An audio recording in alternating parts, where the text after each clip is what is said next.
Welcome to Antidote Radio. This is Greg McCarran. And this is Jeremy Roth-Cushel with impeccable audio, except for that plosive. That is, you do have excellent audio on your side. I envy the quality of your audio, by the way. But, you picked There's parentheses around my audio. Indeed there are. Three to be exact. Should we also draw a Star of David next to it? I'm not sure. I don't know. Okay, but anyway, you picked the. We've been away for a little while. I did a solo show about a week ago, where I talked somewhat about the events in Charlottesville, the Steve Bannon resignation. But it's good to have you back, and I know people have been waiting to get your perspective on this. You picked the perfect time to get off the grid for about a week and a half there, not knowing that the day after you left, there was an event that was going to take place that was going to just so dramatically change and shift the discourse of rhetoric and conversation in this country, and that, of course, being the events in Charlottesville. What are your thoughts of this event and of the significance of it and what it appears to represent? Do you just have any quick thoughts to open up as far as what you're seeing with regards to this and what people should be keeping an eye on? Well, let me first say that I am happy to be back in dialogue with you and maybe not an island, but an archipelago of sanity in terms of a grounded, analytical, but passionate take on the events of our times. I am also very happy that I got a break from the grid and enjoyed my time with family and in nature very much so, and putting a plug in for folks to figure out how to get together with family and nature in whatever way that they can, whether it's a walk in a park with a loved one or a good dinner together. And I think it's increasingly important for those grounded and loving moments that remind us of how deep our humanity actually is, way beyond the Twitter sphere and way beyond the counter gangs and the counter oppositions and the counter oppositions. And it definitely was quite a political week and even a celestial week in terms of the eclipse. But it is clear that this Charlottesville Unite the Right and then the counter protest led by sort of Antifa loyal elements is set a new stone basically in the path that we've been working on describing, in many ways analytically attempting to deconstruct the polarization and the attempt to flare up political and now increasingly physical left-right tensions and what looks like to be very falsely constructed debates. I'm just reminded of when a conversation that I helped facilitate between Barry Zwicker and Peter Phillips towards the end of the conference in Santa Cruz in 2010, where the conversation was about how do we address the issue of people like Noam Chomsky, especially in relationship to 9/11, but in a greater way, how do we deal with the idea of controlled opposition? And specifically, that was in a left context. Oh, by the way, these series of interviews you're talking about, it was 5 parts. They're on your YouTube channel. We'll link to those. So the conversations you had with Zwicker and Peter Phillips, and I believe was it Michael Parenti? Michael Parenti makes a little entrance at the end, actually. Okay, yes. Okay, but we'll post the 5. It's 5 parts, and I'll post that in the episode description on our YouTube channel so people can find that. And Professor Tony Hall is actually in there too, and you can see people like David Chandler and Carol Bruyere, and then my now wife Lori is in the background somewhere there. So so I'm thinking of there was another man there who popped in and he said, we need to have these conversations out in the public so that the agents don't have them for us. And I thought that was a very good point, actually. And I think it's very related to what we work to do here on the antidote is that we work to have credible civil conversations that are intensely critical and are not afraid of controversy or asking people to explain themselves or to take a critical eye at certain icons across the political spectrum who are usually seen without a discerning view. And so, yeah, let's have these conversations out in the open, because what you see in many ways with Charlottesville is a spinning out and a further reification of these intensely constructed, I would say, boxes left and right. And it's very putting aside the car attack and how that seems to be, there's some aspect of that that's meant to resonate with American Gladio and ISIS in Europe. Is now the tactics are coming home to roost, and it's the white man behind the wheel is going to kill the white woman with the placard. Or there's whether or not the how synthetic or constructed that incident was.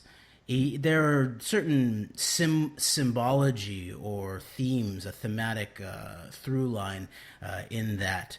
And of course, people seem to be spinning out afterwards, whether it's aspects of, people who are on the conservative right who are taking up the idea of, yeah, sure, I wouldn't initiate political violence, but sometimes these libtards get what they, maybe they just get what they deserve in some way. And then you have the sort of the people who would not like to be called the alt left, but aspects of the left that are increasingly polarized, that are hunkering down into a situation of, maybe people who are identified with Nazis, maybe they deserve First Amendment speech rights, but the ACLU should not. They certainly deserve to be punched in the face. Right, and so you, in the midst of all this, you not only see the beginning of the legitimization of political violence, but you also, I even think this is a more core to this Charlottesville, I would call it an operation. It's pretty clearly some type of operation in terms of the way it's, at the very least, that the event was managed and the wake of it is being managed. That the real core of this has to do with an attempt to destroy the possibility of discourse, the real possibility of serious political discourse, and to try to siloize everybody in their own certain ways, whether it's people who may sort of come from the left side of things who are now somehow behind the Southern Poverty Law Center, and the Southern Poverty Law Center who are sort of pimps at some level, hate pimps of some sort, and then the ADL, which we'll get into more later, they are just raking in the cash. They're more like the managers in some way of hate, or the industrial project manager of hate, maybe the ADL, and then the SPLC is sort of the pimp of the hate. And I would just want to point out that the Southern Poverty Law Center, they actually started out, their original impetus was about the death penalty and how it was unfairly applied in many times in relationship to being a black man in the South, usually. But since then, they've sort of moved away from that, and now they are sort of a cataloger of hate groups. And increasingly, as we see with things like the Charlottesville operation, a lot of these so-called hate groups are actually populated, not only like the Communist Party was, where later in the midst of the Cold War, it was probably a good serious minority, if not a majority, were actually FBI agents in the American Communist Party. But a lot of these so-called hate groups and some of them are clearly hate groups, are being not only managed but are being populated and in many cases run by agents of the state in some way. And we pointed this out when we talked about the situation with Jonathan Azaziah as well as with Professor Tony Hall. It's funny how the ADL and the SPLC always promote these agent types as being the boogeymen that everybody should fear, and how that always seems to how that goes hand in hand, and it continues to in the aftermath of Charlottesville. And I think that's only going to get worse. That trend of promoting like agent types as being provocateur types as being the real faces of hate, is to get people fearful and in a tizzy to justify taking away rights and all that stuff from people. And once again, you see this event as a platform, a major media platform for certain characters such as Richard Spence, who actually took it as a jumping off point to make an appeal to the Israeli press about how the Israelis, the hardcore Zionists in Israel, should understand that Richard Spencer is a white Zionist. He is a white Zionist, and we've been pointing out that some of the Bannon wing, the Breitbart affiliated wing of the Trump administration, and the backing is clearly a white Zionist crew, and that's they bring their credibility with their whiteness. So there's a lot of issues here. You also see, of course, one David Duke, then very quickly linking the event with Trump and call it, what did he say? This is the manifestation, it was the fulfillment of Donald Trump's campaign promises. And, just hours before the rally, giving the media the ammunition to link it to Duke. I mean, when I first saw the coverage of Charlottesville and the car ramming into the crowd, Duke's name must have been mentioned like 30 times over the course of 10 minutes during the media commentary of this. And it's just like how he connected Trump to his cause during the primaries. So it's the same thing. It's like it's almost stage managed. Yes, and so this is a new moment. It's sort of a follow-up moment to the Duke or the Trump being asked about Duke on CNN moment at some level. And there's a lot of aspects here. And maybe before we go into what I think is actually the key historical lens which we should probably understand Charlottesville and the wake thereof with, which I believe is very likely the role of the Judeo-Masonic organization, the B'Nai B'rith, in terms of its certain leadership's history as being a foreign agent of such people as the Rothschild family. And also then playing a key role in high-level intelligence, State Department operations in the Confederacy. But before we do that, there's these other key issues here, I believe, that have to do with things like whiteness. The whiteness as a concept. It's clearly unite the right. It's sort of it's some way it's being implied. Unite the white is really what's being implied in the Charlottesville event. And we've talked about this before, but this idea of whiteness is really a colonial or a slave-based conceptual system that in many ways was used to wipe away, to cleanse the actual European ethnic backgrounds of the diverse peoples of different parts of Europe and even in Eurasia that have that are in the so-called New World, and especially here in the United States. And that history continued in the 20th century, and the idea of black and white and civil rights, and there's the idea of that the concept of white is somehow gives one privilege of not being black in a society that is hierarchically mandated in some way based on its slave background. But of course, there's also symbolic resonance with the Masonic black and white, the dualistic nature, the dialectic even. Black and white. What a perfect, controlled, contrived dialectic to put people into. And at the same time, a lot of the sort of maybe more, maybe I would say hysterical parts of the left who want to, or who associate everyone who associates with their whiteness or their Europeanness or is on the right politically with some type of idea of white supremacism is also missing a part of the picture here. That this is, in many ways, you can see a turn towards racialism as a constructed political box for which to hold people who are beginning to get wise to the workings of, might I say, wickedness in high places, spiritual wickedness in high places, violent principalities, you know, these types.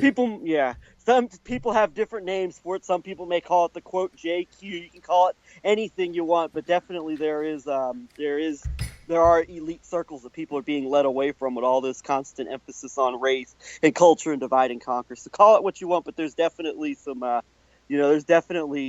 some chicanery going on to keep people from seeing these truths that once you really start to look into them and really begin to look at them with an unbiased lens become quite obvious. So. Yes, and I would say that even the idea of people's growing awareness, and that would include my own, I would say, of the role of Jewish power in the oligarchical long-term conspiracy that's apparent against we the people of not only the country but of the planet, is also being managed in many ways and is being associated, the awareness is being associated with things like people. I would direct people to go look at the Vice documentary, the very close Vice documentary. And Vice is an interesting 21st century high-level propaganda machine.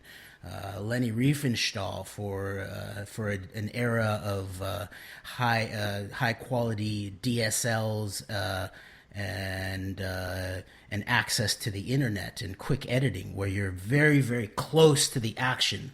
Vice is always right up in there. They're in the back of the Jeep with ISIS. They're on the streets with the neo-Nazis in Ukraine. And then they're here right next to Christopher Cantwell and David Duke in terms of this Unite the Right in Charlottesville. And I'd like to maybe talk about Christopher Cantwell a little bit more later, potentially. But putting him aside, this Vice interview, Vice, it's Vice, right? Right? What is it implying too? It's sort of a subconscious, seditious approach to people who might want to have a society based on moral persuasion, or a principled approach to rule of law. And there's a sense of just showing you how crazy the world is. The world is filled with vice, and we're going to show you every last granular detail of the vice in the world. But we're not going to help you understand it. Go for it. The irony of that is how a guy who would be in any terms as far as what is passed off and believed to be degeneracy, the definition of degeneracy and immorality, Gavin McInnes, who is the co-founder of Vice, is somehow a hero to the cultural, moral rights. That's funny how that works. Yes, and in some way you could also begin to see this as, okay, this coming in the wake also of that list. What was that? Was that an ADL list? You remember the alt-right? Yeah, that ADL was an ADL list. Yeah, it was the alt-right and the alt-light. Yeah, so you, in some way, you can see, and I guess there were actually internal amongst the what they called the Proud Boys, Gavin McInnes's crew. Yeah, some that correct, wanted Proud to, Boys. some wanted to go to Charlottesville, and then other people, the wise elders, were saying we should not go, don't go, definitely don't associate us with this. So in some ways, you could sort of see this as maybe a cleansing operation to put the so-called JQ in a nice little parcel to be associated with such internet rags of integrity like Daily Stormer, or such Democratic leaders as David Duke, or such effete white populists as Richard Spencer, and then to cleave that off and then put that in a nice little box over there to be fundraised by the SPLC and ADL against that. And then have your nice tidy alt-light that is sort of can distinguish themselves from those nasty neo-Nazis over there. And in the midst of all of that, in another sort of false dialectic, a multiplying false dialectic between the black-white, between the left-right dialectics, contrived dialectics, then you have this analysis of power that includes an analysis of Jewish power, nicely contained and divided into a box now that the entirety of the left and the progressives can then say, look, you want me to talk about the Rothschilds, you want me to talk about Zionist power configuration in the United States and the power of the Israel lobby and the power of the role of high-level Wall Street Jewish Zionist bankers in funding different parts of the global dialectics. The only people that talk about that are people like Richard Spencer, are people like David Duke, and they're the people that ram people with And cars. by the way, actually, what's funny is that I don't think Richard Spencer's ever talked about that. David Duke has been on record saying the Rothschilds are irrelevant. So there's some commonality amongst elements of the right and the left. The Rothschilds are irrelevant. But meanwhile, what was the role of the Rothschilds in the actual setup here, right? What isn't Charlottesville supposedly all about the Robert Lee statue? And of course, a lot of these statues that are under controversy right now were set up in the early 1900s, which interestingly was the same era where things like the quick turnaround of Woodrow Wilson and his association with KKK elements from being against the World War I and being elected at some level on that commitment, to quickly flipping around, and things like the creation of the Federal Reserve System, or such things as the creation of the so-called Anti-Defamation League of the B'Nai B'rith. So it's an interesting era to think about the doubling down on race resentment and division, especially in the South. And the other thing with this idea of the Confederacy, right? So this is what you see is, especially if you think about like the people who are involved with this, who are wise to the so-called JQ, which I would include. If you go look at that Vice documentary, there's a man who's walking right next to Christopher Cantwell and the Vice reporter, who throws in, this is the result of something like a nigger administration or a nigger police chief and a Jewish Bolshevik mayor or something like that. And then Christopher Cantwell says, that's true, And so there you go. So you have this interesting take here where, again, it's the association of questioning the issue of Jewish power. Did black people create the KKK? Did black people create the hate management matrix of the Anti-Defamation League? No, right? So then there's this interesting association that I think is continued on, where civil rights and the protection of of black folks from racism by high level elements of the Jewish community actually ends up being some type of political beard for another type of operation that's going on.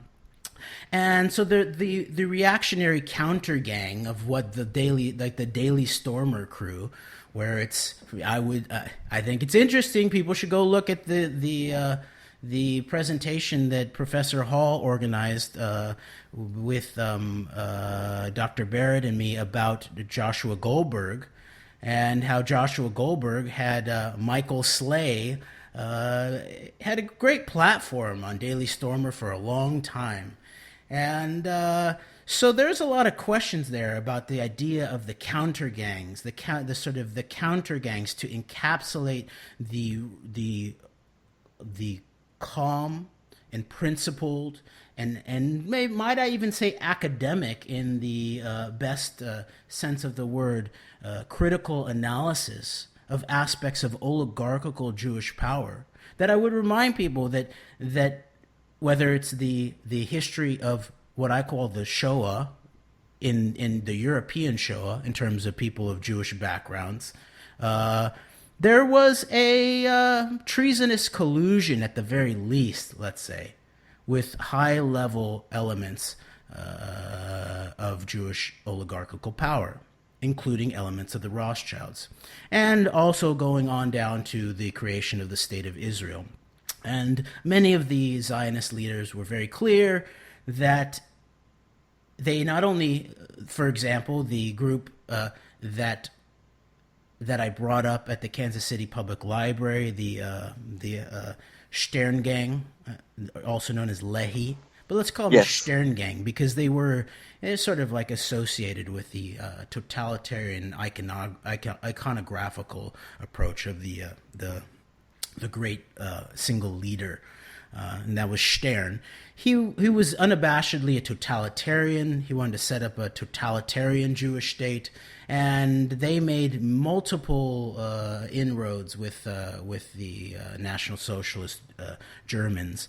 And there was the transfer agreement, and there was lots of behind-the-scenes work with the Zionist oligarchs to try to restrict serious Jewish opposition to their own Shoah, putting aside all of the details of the many Shoahs, the mass Shoah of all of many of the peoples on the planet during the World Wars. I think people should go look at it. There's an interesting documentary called Defamation, especially since you're talking about the Anti-Defamation League and them coming out of the Judeo-Masonic secret society, really, the B'Nai B'rith. They continue to be, there's lodges, right? So it was concomitant at some level or linked up in very tight fashion with the rise of Scottish Rite Freemasonry into the United States. But people should look at this film Defamation, because it really shows how the Israeli youth in many ways and how the Jewish, the sort of like the Jewish LA, sort of secular Jewish LA couple who don't really have a Jewish religious life, they are connected to their Jewish roots by working with the ADL to combat what many of the Jewish people in the film claim is a sort of completely trumped up threat of anti-Semitism globally. That includes people like Norman Finkelstein, who has an interesting role in that film. And yeah, that film is, it's a limited hangout in many ways, in a red herring, but there's a lot of interesting moments in that film that I think people should take a look at and see the way that the young people in Israel are intensely mind controlled and propagandized. They're off to Germany on this increasing trip, and even the documentarian himself says, like, when I was young, it was only like a few hundred of the young Israelis would go to tour the camps in Poland and Germany, and on that go for it. Go ahead and finish. Go ahead and finish up, and I'll make my point. Go ahead, finish up with your summary of this documentary. And what you see is they're on the bus, and there's a guy who has his face black, sort of smeared out, and the documentarian says this is the security service guy who I cannot identify, and he's here to keep the Israeli teens safe from the neo-Nazi hordes. Really, is sort of the way. But really, then it's also said to actually keep them from being talked to, from people from talking to them. And you see these moments of these, I think maybe they're Polish, I think they're in Poland maybe, and the Polish guys, old Polish guys on a bench asking these young Israeli teens where they're from, why are they speaking Chinese if they're from Israel, and sort of joking with them, and then very quickly the one of the Israeli girls, she misunderstands it in a way and saying he's calling us bitches, and the very next day the documentarian is interviewing her about that interaction, and she's like, there was a confrontation with these angry guys on a bench, and they called us horses and donkeys, and then the documentarian's like, that's not what happened. And meanwhile, you still see the Shabak Shin Bet minder in the background, making sure that they're not going to be attacked by the boogeyman neo-Nazi hordes that are always going to be at the door. So people should take a look at that. And then one last scene in that I'm thinking of too is like the documentarian goes to the ADL offices in New York and is trying to get them to find him a significant case of anti-Semitism that he can go do reporting on. And they can't really find one, and the whole thing's intensely exaggerated. And then he goes and talks to I think it's a New York State Assemblyman who most people will recognize from every single Pam Geller type provocation in New York City. I think his name's Dov Hifkin, and he says he can find one. See, here's this letter I got from sort of an older Jewish lady at a funeral who overheard a New York PD officer on the phone saying, "I'm almost done with this Jewish shit." So all right, that's it's sort of not nice, and it turns out that this Rifkin guy, he got the police officer to apologize directly to the woman. She accepted it, and that thing was gone. And that's sort of what he could point to. And then the documentarian is on the streets of Brooklyn and interviews a young, or I believe an Orthodox Jewish man who says they're taught that it's dangerous to go out on the streets because the black people will choose an Orthodox Jew as an easier target over a black man. And then so again he goes and speaks with the black folks on the streets to sort of young black men and asks, what if you were going to choose to rob someone, if someone were trying to rob someone on the street, would they choose an Orthodox Jewish guy or a black guy? And they're like their reasoning was very clear. They're like, if someone robbed an Orthodox Jewish guy, the prosecutor and the judges would give us extra time. It might even be declared a hate crime. So in terms of our relationship with the actual legal system as it exists, the black man would have less repercussions. And then they get into this idea that that it seems like the Orthodox Jewish people sort of keep to themselves and don't want to speak with the black folks, but there's not really hostility there. And then even one man, they talk about the power in the world, global power. And one man even brings up the protocols of the Learned Elders of Zion, which sort of sets the documentarian off. And the guy's like, is it a hoax? I don't know, but read it. It's interesting. It sort of describes some of the things that are going on, and and so in terms of thinking, and it's still very friendly in terms of his relationship. He's talking to an Israeli Jewish documentarian. He's not. They even say, like, going back to the other black men, they're like, why? Most Orthodox Jews are simple people. They don't have a lot of stuff. Why would we rob them in the first place? And yet they're also thinking about power dynamics. and thinking, and the documentarian's like, well, that was just, that was a hoax that was meant to sort of say that there's this small little Jewish conspiracy of these men sitting around a table. And then the black man reminds me, he's like, at the UN, people sit around the table. There are such things as organized, power, and whether or not this specific document is exactly legitimate. Let's think about power dynamics.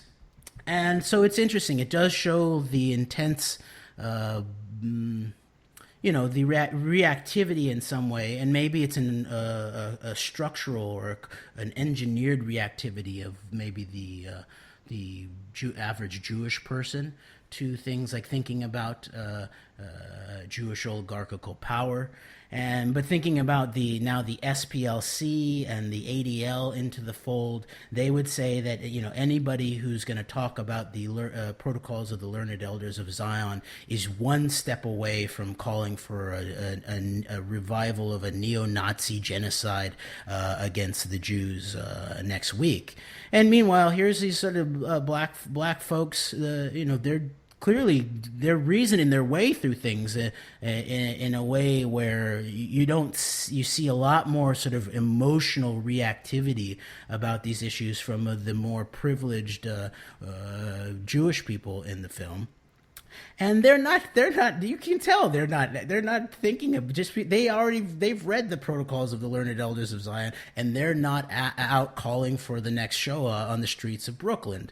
So I would say Jewish people should go take a look at that and integrate that into their thought process, and then begin to think through some of the history that we should talk about in relationship to the treasonous the treasonous and sedition, the treasonous approach of some of the Jewish power leadership that sort of came into this country in many ways in relationship to the B'nai B'rith, and they're the pretty obvious sedition towards certain key qualities and principles of American culture, and I would say of Jewish culture, about the ideas of the importance of open dialogue and critical dialogue. And you can begin to see that there, in one other scene from the defamation movie, there's this older woman from LA, from Los Angeles, who begins whispering and around the camera, and she doesn't want to vocalize her critical stance towards probably Abe Foxman, I think she's actually probably referring to, and that he's too sort of guilt-inducing and aggressive with the sort of the push on the anti-Semitism when he was speaking to the Ukrainian leadership. So there's a lot there, and because part of this, and this goes back to this idea of putting an analysis of Jewish power into a box with race-conscious so-called white people who are associated with white Zionism, in the case of Spencer, where sort of like the racialism becomes the basis for your politics. You can sort of see that would be a really powerful way to make sure that the average Jewish person wouldn't want to take a look at some of these more difficult and disturbing questions about our so-called leadership. Great points. That's excellent breakdown. I need to check that documentary out myself now. And that conversation where it was the black African Americans in New York who were bringing up the protocols of the Learned Elders of Zion, that just once again that indicates and points to the very, I'd say in a lot of ways, contentious and fractured in a lot of ways relationship between elite Jewish interest and Black Americans in terms of this a lot of this orchestrated chaos destabilization agenda that's been going on here in this country for the last 100 years, which of course we've been financed by elite financiers on all sides of the different political movements and wherever you align yourself politically. So I'm glad you broke that down. And in terms of indoctrination, you mentioned this film was talking a lot about the indoctrination, or it got into some of the indoctrination efforts. I would actually, as critical as I am of him, I would recommend parts of Max Blumenthal's book Goliath about life in Israel, where he breaks down how all of every Israeli student is required to take an annual trip to Auschwitz and be indoctrinated in the Holocaust, or the Shoah propaganda, as you call it, and just the powerful the propaganda means of these trips, and how these Jewish students are instilled in this hardcore Zionist victimization of them, of Jews as the ultimate victims, and how, in order to, I guess, basically just give yourself a belief that you must control other people in order to keep this from ever happening to you again. So I would recommend Max Blumenthal's book Goliath along with this defamation documentary. So thanks for bringing that up. Now, moving on to the topic I know you really want to get into, you've been finding a lot of you've stumbled upon a lot of interesting links that are really giving more of a historical context to the co-optation of these movements going back to way before the 1900s. We talked about in conversations between ourselves, we talked about the coincidental timing of the founding of the NAACP, the founding of the Anti-Defamation League, founding of the ACLU, which came about 8 or 9 years after, as the NAACP, I believe, was 1912, the Anti-Defamation League, 1913, along with the Federal Reserve Bank was founded the same year as the Anti-Defamation League. And then you have the ACLU in 1921, how all of these titans of the last century of political and social activism in America were all founded around the same time, with the same elite financial interests in many ways behind each of these organizations. But you go back before that and you find a lot of intrigue from prominent Jewish Rothschild-connected power brokers and agents involved in the American so-called Civil War, which wasn't actually a civil war, and even involved in the assassination of President Abraham Lincoln. Do you want to talk about some of these articles and some of these details you've stumbled upon recently? Yeah, let's wade in a little bit, and I'm just learning about this, so I don't have all of the details down. But it seems Sure. that if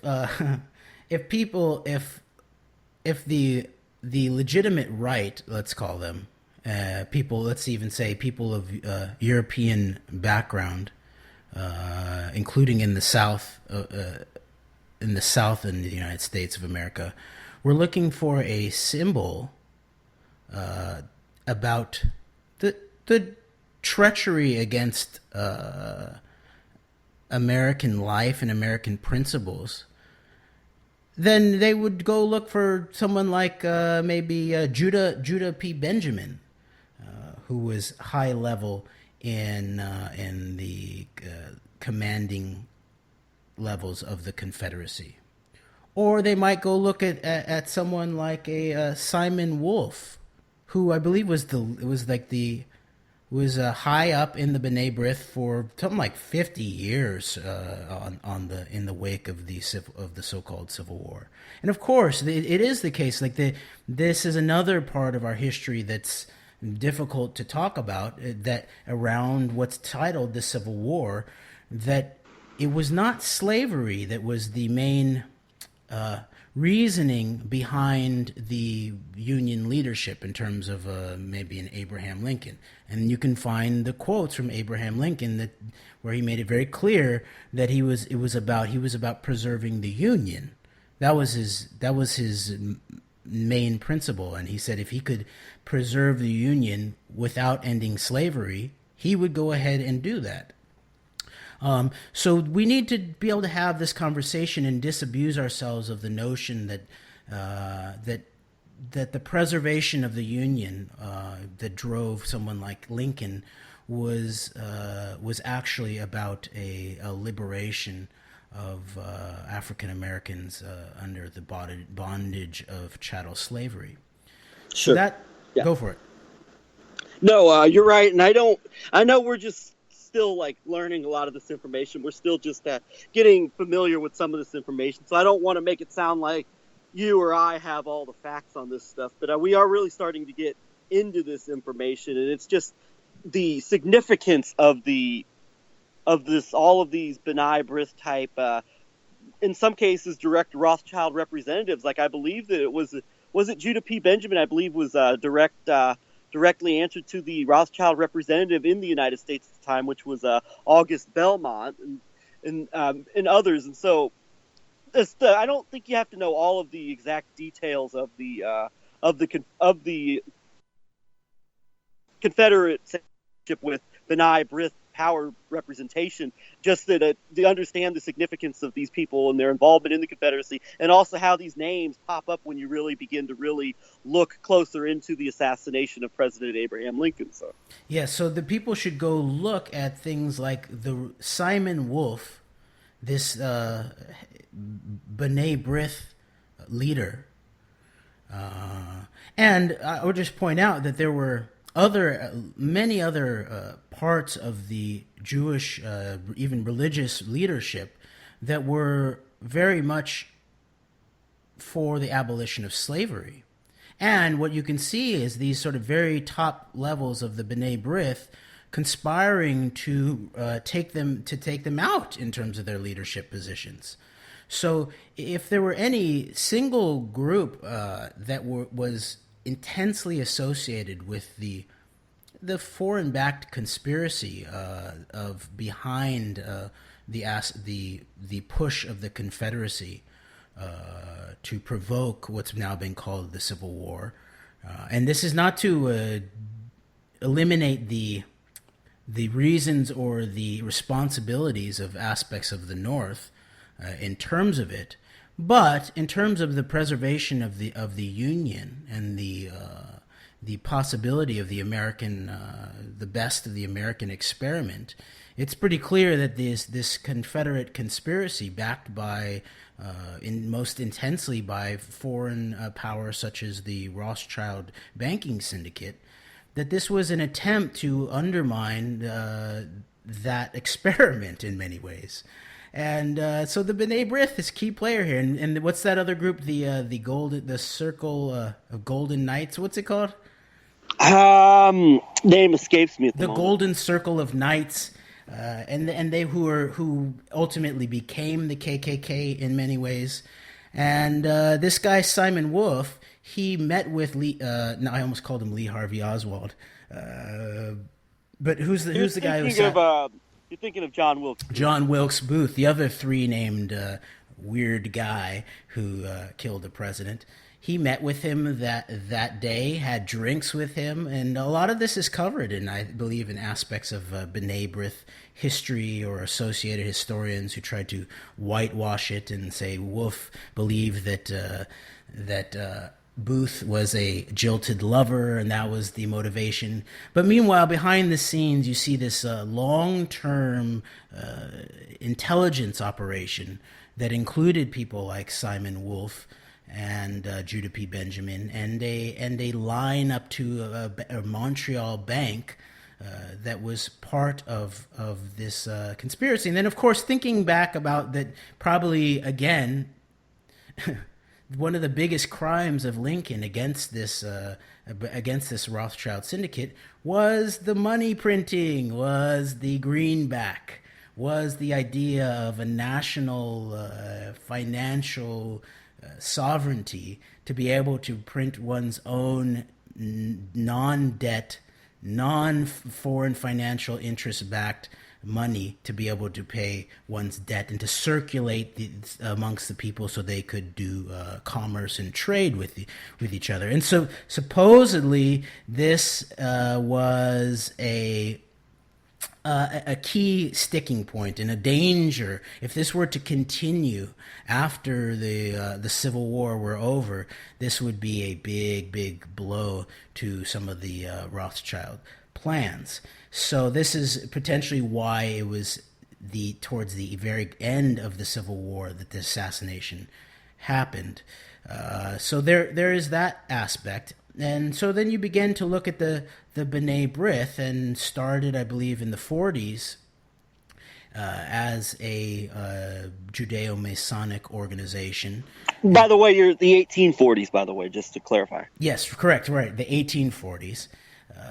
And tied directly into not only the Confederacy, with intent to try to preserve so-called white supremacist slavery. And then, of course, there's that whole question of the who was involved in the slave conspiracy, and you see a combination of oligarchical powers, and including large swaths of Jewish merchants.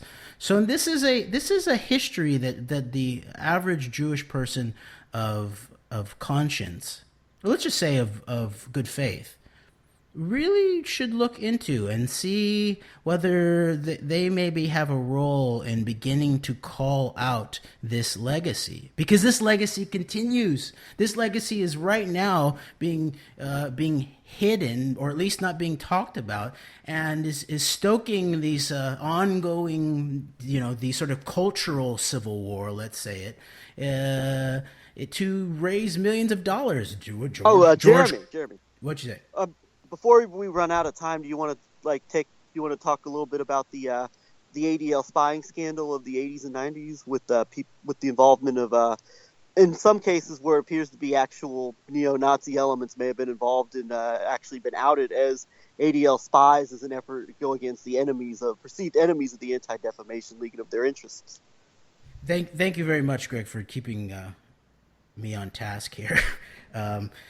Yes, so this is what we're trying to trace out here, is this B'nai B'rith's role in the assassination, the leadership, the apparent leadership of B'nai B'rith's role in Kennedy intrigue and assassinations, traced into the present of ADL spying rings. And people should go look at the IsraelLobby.org, I believe it is, website that has a lot of these documents.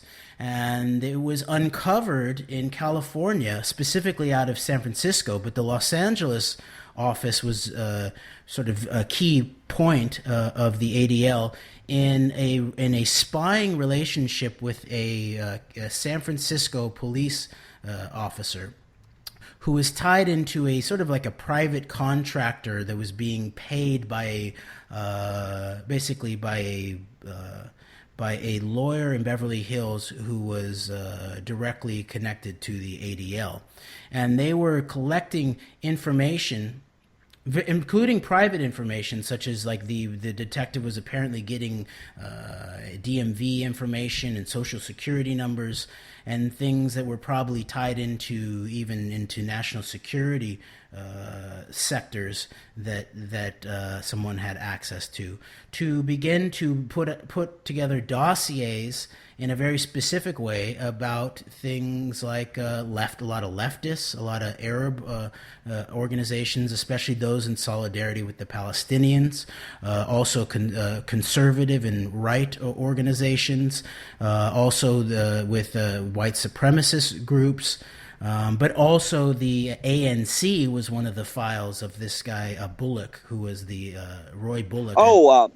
Just want to mention Roy Bullock's name keeps popping up when you look into this stuff. Michael Collins Piper, in one of his books, documented how Roy Bullock was basically put out there to collect dirt on him and to try to hurt Michael Collins Piper. So he was also connected to Piper in this ADL operation. So. Yeah, and so people should go look at that, and like on the left, you would see people like the journalist Jeffrey Blankfort, who was wrapped up in the middle of this and barely got his file out before it was sealed by the court. And so I think that the left really needs to look at this history, because it was clear that a lot of this ran directly back into the Israeli government, the Israeli intelligence. They were targeting really very politically legitimate, very mainstream in many ways, an organization that was started by an ex-senator, I believe, had someone targeted, and that person was ultimately actually murdered in Los Angeles. It was never fully connected to this operation, I don't believe.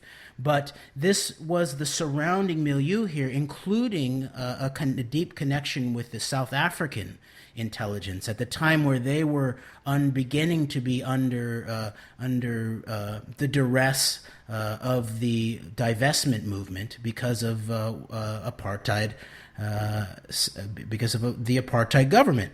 So you can see that the Israel lobby, in relationship to how serious they are in trying to tamp down the boycott, divestment, sanctions movement, they saw not only that they had a deep nuclear relation, the Israeli government had a deep nuclear relationship with South Africa, a deep intelligence sharing relationship with South Africa, but they also saw South Africa as sort of the front lines of the war against the political people of conscience who wanted to use peaceful means such as divestment to put pressure on a supremacist government.